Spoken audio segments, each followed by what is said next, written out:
Yan na yan. Dito madalas kayong nakakarinig ng sigaw. Yan. Oh, ano yun? Ano yun?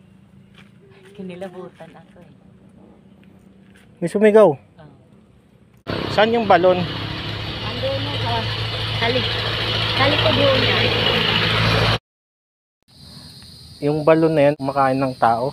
Baka kumain nun ng tao. Baka kumain nun ng tao. Pwede natin puntahan? Ha? Natatakot ka? Ay, yung balon na may kubo. Anong nangyari? Nung hindi na namin nakita yung pera. Oh. Tapos malabo na siya. Tapos, Kadasal ko na yun. yung nahulog na 1,000. Hindi na rin namin nakita kasi malabo na. Malabo. Tapos, ang ginawa na ni Ma'am Aida, Oo. Caros, papalinis tayo. Oo. Nilinis na. Pinalinis namin o yan. Nung tiniktik niyang, nung tatlo kasi yung naggawa dyan eh. Nung tiniktik yung sabi sa amin, malinis naman ika eh, kaya lang, may bato ika na ganyan, dalawa. Pag ganyan, tapos yung isa ika pa ganyan, maliit. Punso. Nung tiniktik niya, biglang sumiklab, kaya akyat siyang madali, nag-amoy gasolina. Ay, may gasolina. Kasi kung hindi siya nakaakyat, masusunog din siya. Ay, Kaya, oo. sabi sa amin, huwag kayo magpapapasok na yan, asukin ang balon na yan. Kakain niya ng tao. May tao dyan sa loob ng balon. Kahit malayo lang tayo, papuntahan namin yung balon. Bakit Ba? maisipan niyo? Kaya umpisa nun, hindi ako dyan sumisilip talaga. Kahit naging amo pang may-ari na. Takot kami.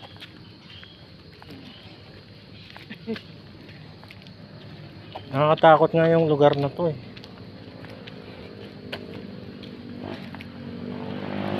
Sabi nila, may mga nakakita. Meron daw talagang nakita sa kami naman.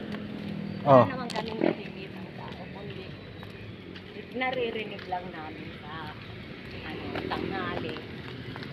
Minsan, may parang sumisigaw.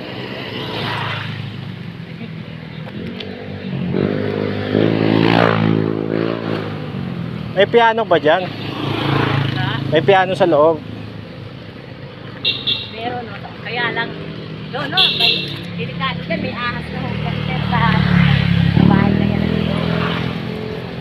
Kasi ang asawa ko, nandito kasi maraming nagpapatay. Saan yung balon? Ando na sa likod yun yan. Din eh. May kubo-kubo. Minsan, nung linggo, nandito si Madam.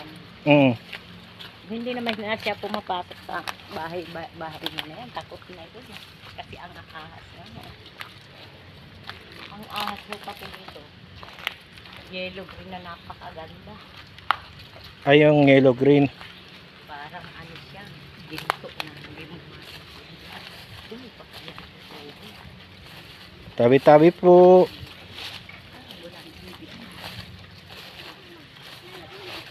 Saan yung balon?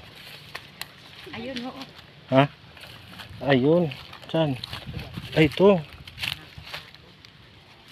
Saan dyan? Ayun o, may kahoy naman. Yung may sining. Ayun. Yan. Balon pala yan. Balon o, yan. Ay, malaki siya. Ha? Malaking balon. May tusang na malaki o yan. Ano yan eh. Na nilin lang din yung nag-ano dyan na napakaraming tuko. Tuko. Tapos nung tiningnan uli, wala namang tuko.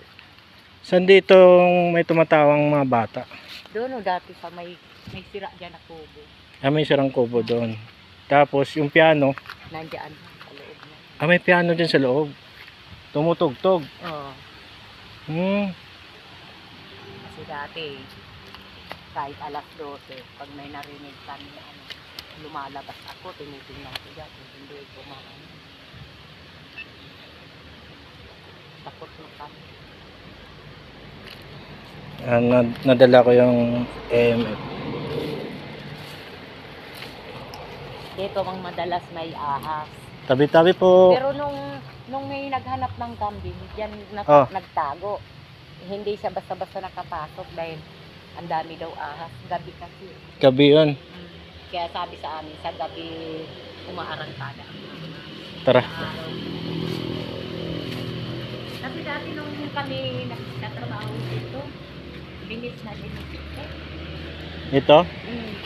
Lilinis May na. mga gamit pa dyan sa loob. May mga gamit yan. Diba? Ngayon. Yung mga nagtrabaho naman. Dito kami natin talaga. Oo. Bahay pala to. Bahay yun yan. Kaya lang pahaba ng pahaba. Pahaba ng... Sana namin ni Madam na yan. Gagawin dito. Iyan naman, lalagyan ng landingan ng helicopter niya. Saan? Yan daw. Sa tuktok? Pag ganon niya sana pag ganon. Pahaba. Naglahong parang bula yung mga pangarap. Doon may abandon pa ron. Ano? Ay, tinira na ho yan dyan. Lalagyan sana doon ng solar. Doon? Kaya May pala. balon din dyan, kaya lang malayo. Marami. Ganito kalaki ang tusang doon. Ay, yung nakita ko kanina. Ganyan kalaki ho. Kaya Ay, lang, pala, may hagdan ho yan. sa likod yung hagdan nun. Hindi sa loob mismo. Sa loob. 12 tusang ho yun doon ang nakalagay. Delikado pala babaen yun. Dati, nagkakaroon lang siya ng tubig pag umuulan. Kung bakit yung ano na yun, wala naman daw lusutan ng tubig kung bakit nagkatubig. Tapos nung tiningnan namin di may tubig, biglang nag-ano yung pera nga nalaglag sa ano. Sabi, nagbibili na yung babae, sabi sa akin ni Janine, Ate Ros, bahala ka na sa mga anak ko kung ano mang mangyari. Sabi ko, walang yaka. Sabi ko, ganyan. Pera lang yan, umakyat ka na, 1,000 lang yan. Marami ka pang makukuha, sabi ko. I-ano mo ang 1,000. Kaysa ipalit yung buhay, di ba? Kaya sabi ko, wag kang mag-interest na yan, hayaan mo yun yan. At least, ang naialay dyan, pera. Hindi tao. Tama. Aanin mo yan, marami ka pang makikita. Ito daanan to. Daanan.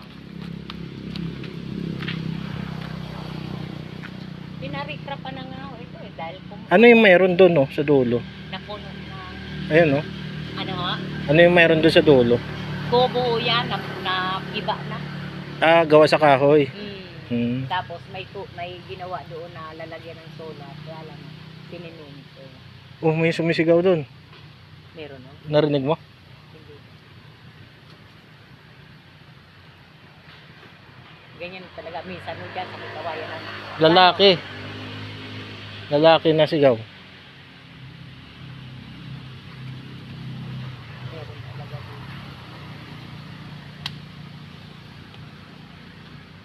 Ano pa nagpaparamdam dito? Wala na. Wala minsan nakikita ng mga anak ko, yan o naka-flashlight. Maliit lang o flashlight yan. Dito.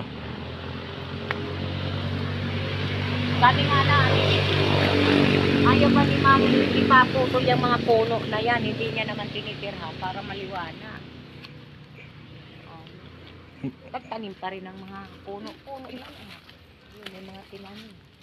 Kanya lahat to. Hindi ito lang. Ito lang.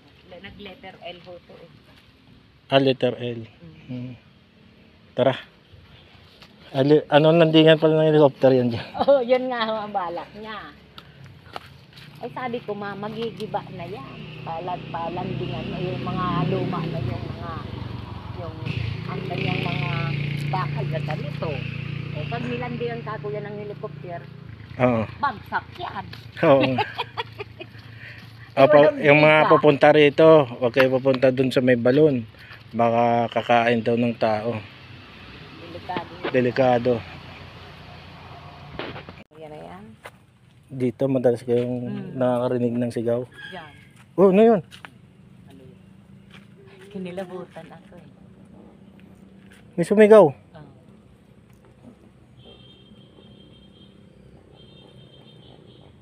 Parang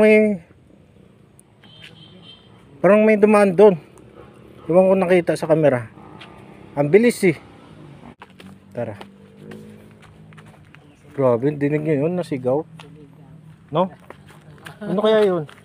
Yan nga ang inaano namin eh. Sumisigaw. May sumisigaw. Pero iba yung kilabot. Oo.